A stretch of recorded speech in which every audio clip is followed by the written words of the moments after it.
Buongiorno, io sono Vez e bentornati in questa nuova puntata di eCoffee. Sigla. eCoffee, il caffè economico che lascia l'amaro in bocca. Anche in questa puntata parleremo di due notizie. La prima riguarda una grande novità nel mondo di Facebook e l'altra il reddito di cittadinanza. Partiamo dalla prima notizia. Facebook ha annunciato l'introduzione di Facebook Pay. Questo non è nient'altro che un metodo di pagamento che potrà essere utilizzato su tutte le piattaforme del mondo Facebook, quindi anche Messenger, Instagram e WhatsApp. Negli Stati Uniti è già presente su Facebook e Messenger, tra qualche mese arriverà anche su Instagram e WhatsApp. Il funzionamento è abbastanza semplice, se avete mai acquistato qualcosa online sapete che per farlo bisogna selezionare un metodo di pagamento. Questi metodi di pagamento solitamente fanno riferimento ad aziende terze rispetto al sito dove state comprando, quindi ad esempio PayPal, Stripe, Skrill, Google Pay, Apple Pay, ce ne sono tantissime. La rivoluzione però sta proprio qui, perché da pochi giorni negli Stati Uniti è possibile trasferire denaro direttamente su Facebook senza appoggiarsi ad aziende esterne. Questo annuncio è decisamente interessante sul piano del marketing. Questo evidentemente perché il gruppo di Mark Zuckerberg aveva bisogno di rilanciarsi. Quando si è dei colossi affermati e quindi si è all'apice del proprio successo, è molto difficile innovarsi e soprattutto c'è la tendenza a cristallizzarsi. Se ci pensate, Facebook in sé non ha mai avuto un ripensamento completo o un'evoluzione particolare nel tempo. Ed è proprio per questo che per un periodo il colosso è stato minacciato dalla presenza di Instagram, che poi Mark Zuckerberg ha deciso di acquistare. Mi ricorda il detto "se non puoi batterli, unisciti a loro". Il fatto che abbiano velocemente capito i propri limiti e posto rimedi non toglie il fatto che Facebook comunque sia rimasta la stessa piattaforma di sempre e non si sia mai riuscita a rinnovare completamente. E la motivazione per cui un colosso come Facebook, per quanto grande, può sempre essere messo in discussione è il fatto che opera in un settore molto volatile. Il settore della comunicazione è legato a doppio filo con quello della tecnologia, che sappiamo evolversi in modo molto veloce, chi si ferma è perduto.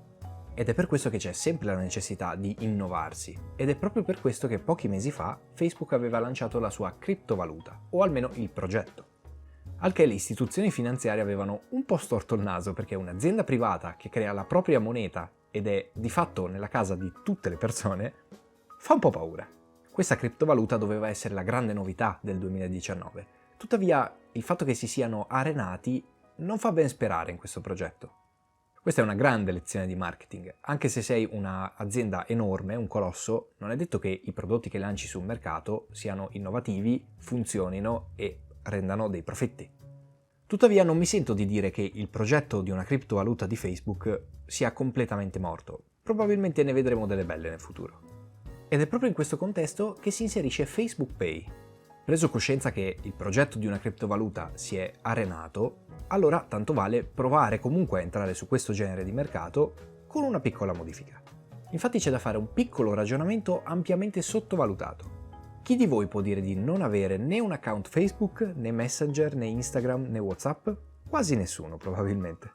Ed è proprio questo che a mio parere porta Facebook Pay su un altro livello rispetto a PayPal, Stripe o qualsiasi altro suo concorrente.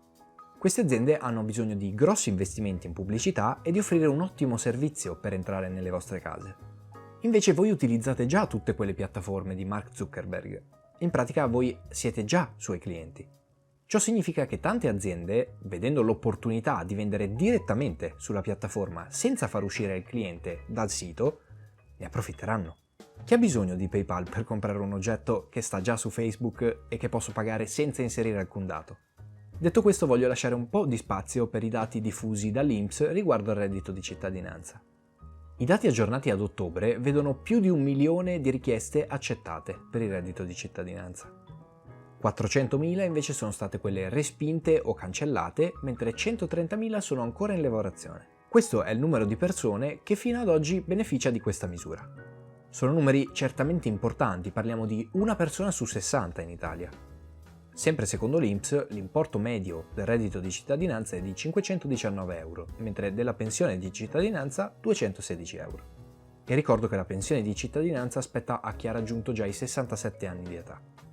Visto che Vez Economy non è un canale politicamente schierato, eviterò di commentare la misura e vi lascerò solamente ai dati che vi ho appena detto.